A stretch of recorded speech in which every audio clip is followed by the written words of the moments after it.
Let's start with today's themes analysis. आज का सबसे पहला टॉपिक है an angel's pause in an AI shaped world. So basically ये editorial जो है this highlights about an angel's pause in an AI shaped world which reflects on whether artificial intelligence will bring widespread prosperity or deepen inequality, drawing parallels with the 19th century angel's pause. So when the industrial productivity surged, but the workers saw stagnant wages. While the AI has boosted efficiency and profits in the sectors like the call centers, finance, and education, the distribution of benefits remains uneven. Wealth gain often concentrate in advanced economies and among the firms with greater intellectual prosperity protections, leaving developing nations vulnerable to dislocations and job losses. Markers of an AI-induced angels pause include stagnant wages, rising inequality, and uneven global growth. However, unlikely in the history, this pause may be a shorter one if policies promote fairer gains through education, retraining, public services, and global cooperation. The key lesson is without inclusive governance, AI risk replicate the old disparities. With the right frameworks, though AI could enhance welfare broadly and more quickly than the past industrial revolutions. So basically अगर हम इस article के बारे में बात करें तो he is connecting the industrial एक समय था जब इंडस्ट्रियल रेवोल्यूशन आया था, तो उस दौरान जो है वेजेस काफ़ी ज़्यादा रिड्यूस हो गए थे वर्कर्स के, और उसका इम्पैक्ट जो है वो मैनुअल लेबर पे बहुत ज़्यादा पड़ा था. ठीक है. सो ये जो अभी एआई में ट्रांसफॉर्मेशन हुआ है, एआई आया है, उसके वजह से कहीं ना कहीं वर्कफोर्स को ट्रेन करने में और बाकी सारी चीज़ों को डेवलप करने में काफ़ी टाइम लगेगा. फाइनेंशियल चीज़ें भी काफ़ी ज़्यादा, फाइनेंशियल एक्सपेंसेस भी काफ़ी इनकर होंगे, और उसके साथ साथ बहुत लोगों की जॉब भी जो है वो जाएगी, बिकॉज एआई जो है वो कहीं ना कहीं इंसानों का काम कर रहा है. सो दिस में bring up negative and positive impact all over on the workforce. Unemployment भी कहीं ना कहीं राइज होगा, तो ये सब चीज़ें हाईलाइट हो रही हैं इसमें. नेक्स्ट टॉपिक है आपका what an empty plate of food should symbolize. So basically this article is about the International Day of Awareness of Food Loss and Waste observed on September 29. So aimed at tackling the global food loss and waste issues, symbol of urgent global crisis, food plus climate plus livelihood. And this highlights the post-harvest losses undermining the food security. Global food system face inefficiencies and inequalities. Empty plates should symbolize meal enjoyed, not resources squandered. So food loss is equivalent to production to retail, and food waste is equivalent to retail to consumer. So developing nations suffer more from the food loss, developed nations from the waste. So UNFAO, that is Food and Agriculture Organization, emphasizes reducing the losses for SDG targets. So India's agricultural economy highly vulnerable to food loss. Magnitude of food loss in India क्या है? India, which is the world's largest food producer, faces substantial post-harvest losses across the multiple sectors. ये study कहती है नाबार्ड की. 2022 में एक study हुई थी जिसे नाबार्ड ने की थी.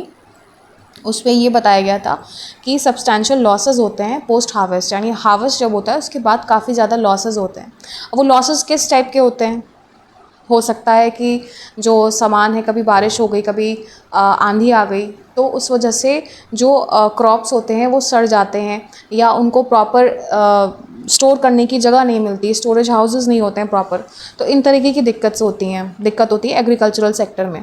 सो क्यूमुलेटिव इम्पैक्ट की अगर हम बात करें तो अराउंड दिस में impact 3.7% of GDP.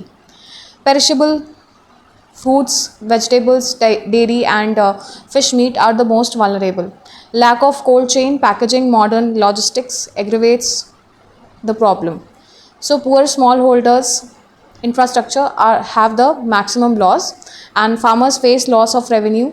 Consumers face higher prices. Wastage coexist with malnutrition and hunger in India. Causes of Food loss क्या है? पुअर इंफ्रास्ट्रक्चर, जैसा कि मैंने बोला स्टोरेज की प्रॉब्लम होती है. स्टोर हाउसेस जो होते हैं वो काफ़ी कम है, उनकी कैपेसिटी भी काफ़ी कम है. रोड्स भी प्रॉपर नहीं होती कि ट्रांसपोर्टेशन हो प्रॉपरली. वेयर हाउसेस में भी प्रॉपर वे में उसको स्टोर नहीं किया जाता है. ध्यान नहीं रखा जाता, जो भी नॉर्म्स रहते हैं उन हिसाब से स्टोरेज नहीं किया जाता है वेयर हाउसेज़ में।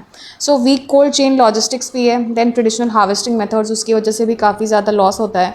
इनएडिक्वेट transport facilities, lack of access to refrigerated transport, limited processing and packaging industries, then marketing inefficiencies and the bottlenecks is also a major concern. So fragmented agricultural supply has also a major role in the cause sector.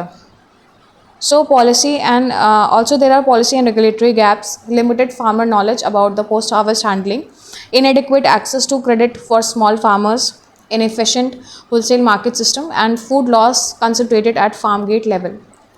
So poor adoption of modern technology, weather variability worsens the spoilage.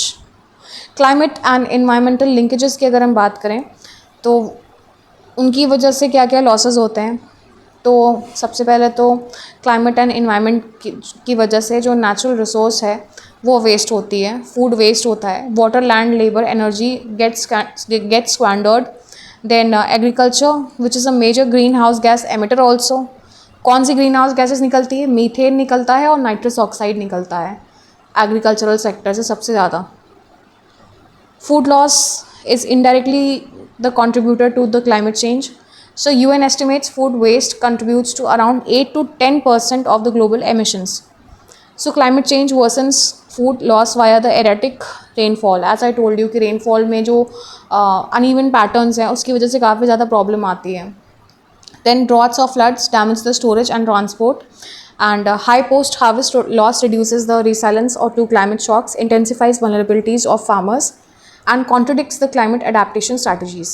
So this increases the national food import, weakens the sustainability of agri-food system, and food loss also results in ecological imbalance.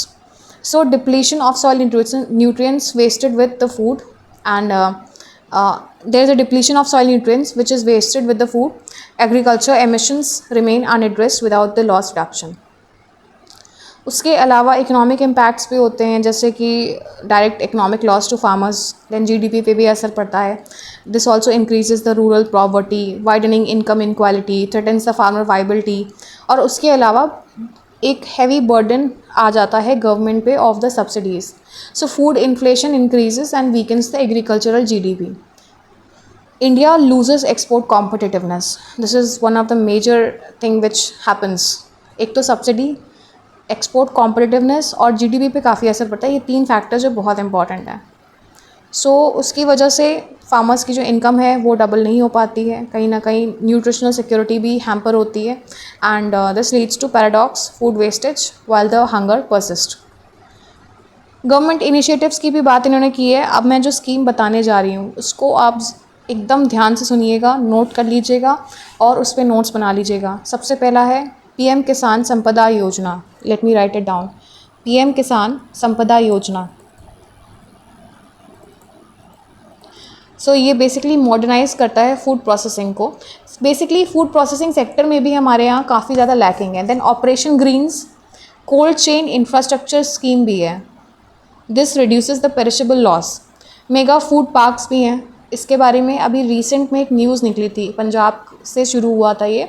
इसकी history के बारे में आप ढूंढ लीजिएगा, mega food parks के बारे में, क्योंकि एक question I think with respect to this या तो यूपीएससी में आया था या पीसीएस में आया था, यूपी के पीसीएस के एग्ज़ाम में आया था। देन प्रधानमंत्री कृषि सिंचाई योजना। प्रधानमंत्री कृषि सिंचाई योजना।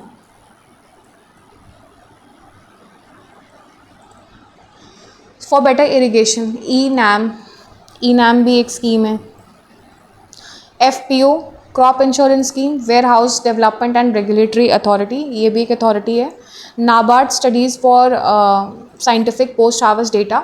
नीति आयोग का भी फोकस है एग्रीकल्चरल लॉजिस्टिक्स पे। तो ये कुछ ऐसी स्कीम्स हैं, एंड पीएलआई ऑल्सो। उसके अलावा एक और स्कीम आ जाती है आपकी कृषि उड़ान स्कीम।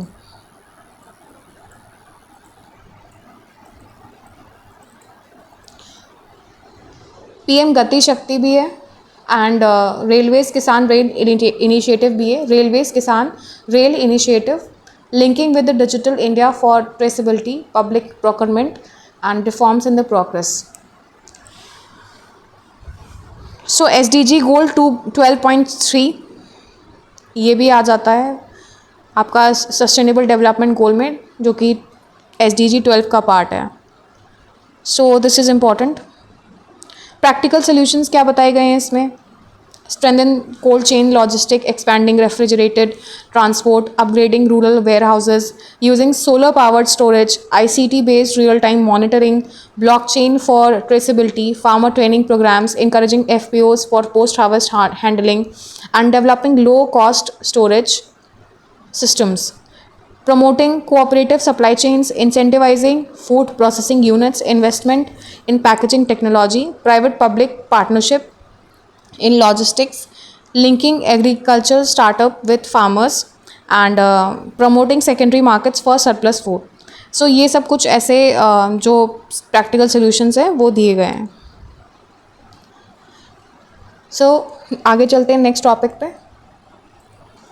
नेक्स्ट टॉपिक है आपका weaponizing health, Americans will see medical bills shoot up due to Donald Trump's actions. The article basically highlights about the impact of Donald Trump's decision to impose 100% tariff on the branded and patented medicines, weaponizing the healthcare access in the US. This move threatens to sharply raise the drug cost, particularly for the cancer, rare diseases, and advanced therapies, with an earnest and young study estimating that around $51 billion in additional annual expenses would be added.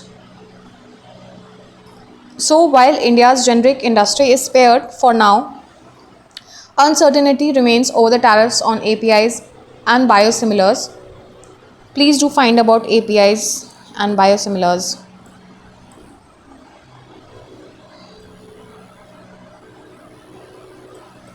What are biosimilars? ये एक important term है, इस पर article भी निकल चुका है और मैंने अपनी वीडियो में कवर अप किया है, बट स्टिल आप नोट्स बना लीजिएगा इसके ऊपर थोड़ा ब्रीफ में।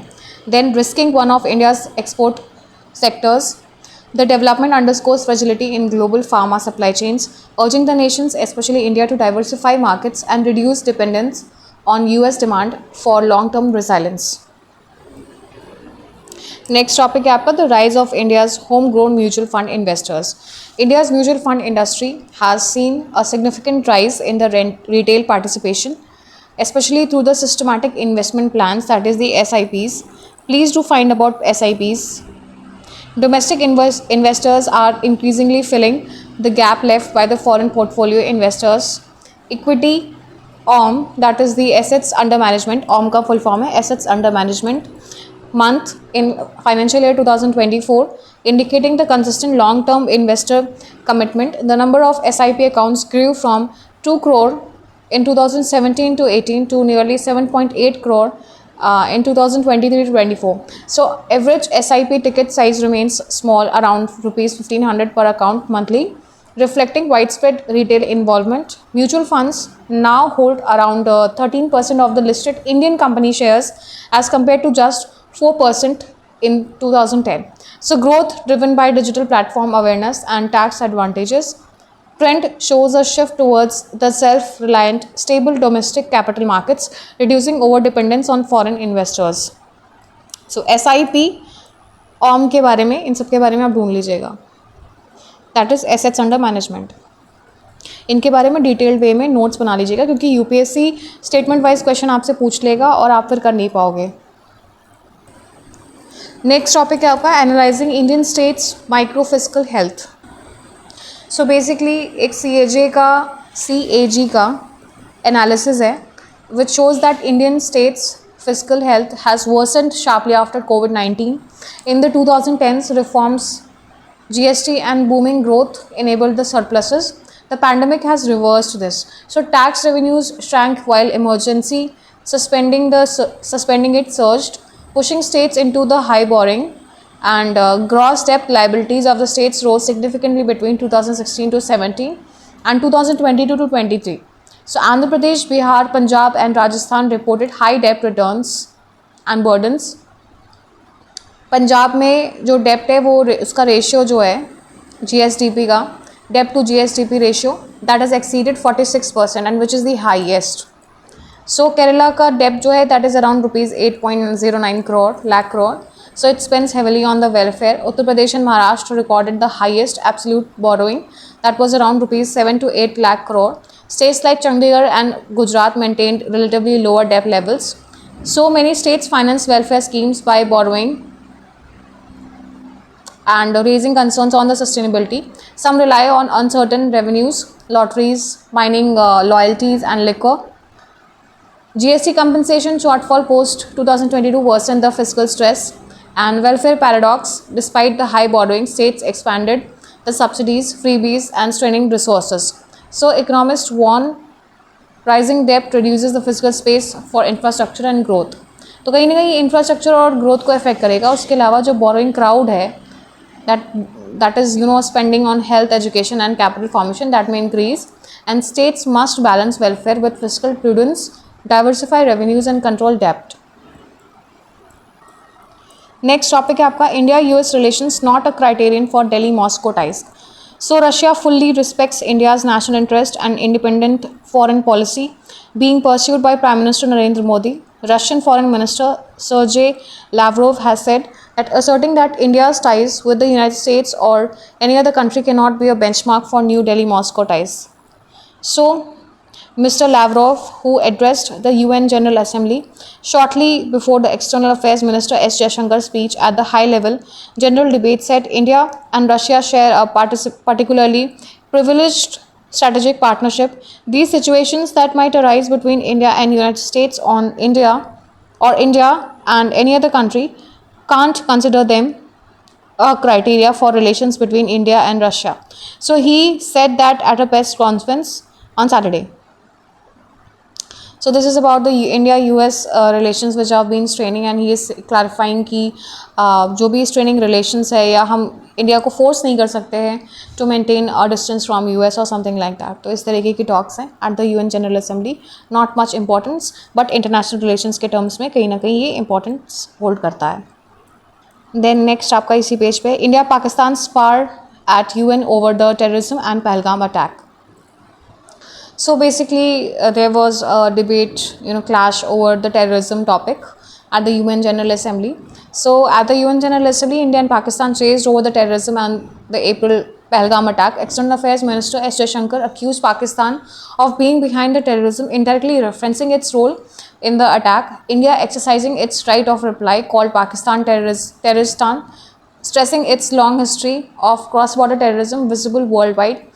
And Pakistan rejected the allegations, accusing India of maligning it without the evidence and attempting to distort its image. Pakistan's envoy countered by accusing India of destabilizing the neighbors through intelligence agencies. So the exchange highlighted the continuing tensions and mutual recriminations over terrorism on international stage.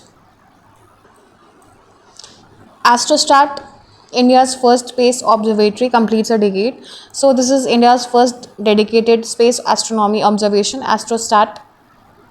This completed a decade of operations on Sunday. 10 years ago, on September 28, 2015, the PSLV CSOXL rocket carrying the Astrostat lifted off from the Satish Dhawan Space Center at the Sriharikota. Though the designed mission life of the Astrosat was 5 years, it continues to provide valuable data still now. So 5 payloads.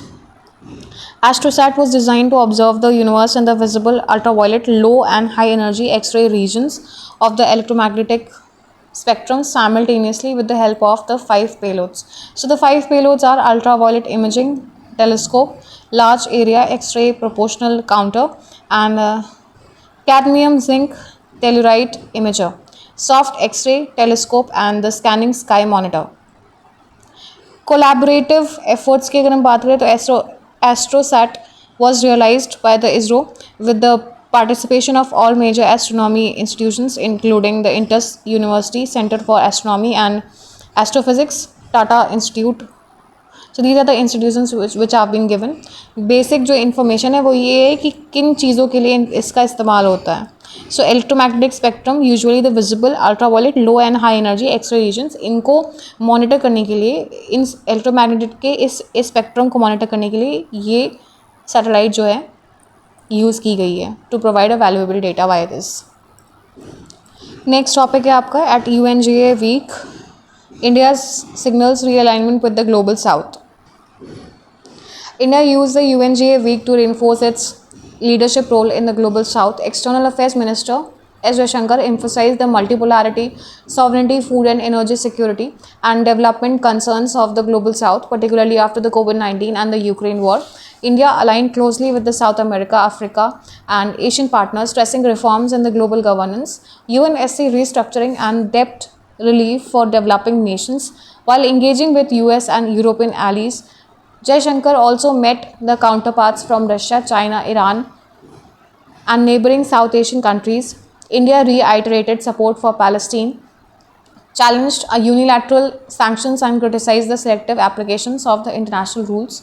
The outreach reflects New Delhi's balancing act, maintaining ties with the Western powers while asserting the solidarity with the global South. So, building on its G20 presidency, BRICS expansion, and South South cooperation forums, India projected itself as a bridge between advanced economies and developing nations, signaling an evolving diplomatic realignment. So, this is the last topic of the day. Clustering maize plants together can improve their insect resistance.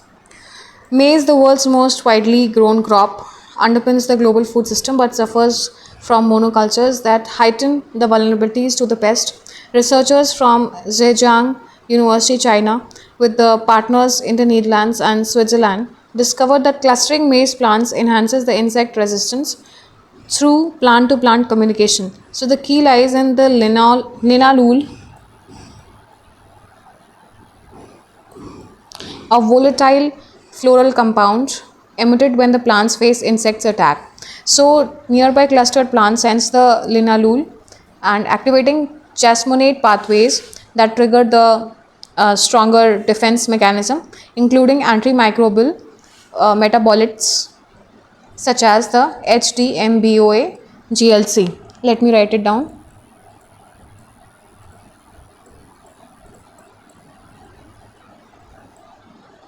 So experiments showed plants in the clusters resisted insects better, while isolated plants were more vulnerable. Reporter gene studies confirmed this signaling pathway. So the findings suggest breeding programs could harness linalool driven responses to reduce the chemical pesticides. So, farmers might exploit the plant clustering as a natural sustainable pest management strategy. This research opens the possibility of developing resilient maize varieties and promoting the eco friendly agricultural practices, balancing productivity with reduced environmental impact.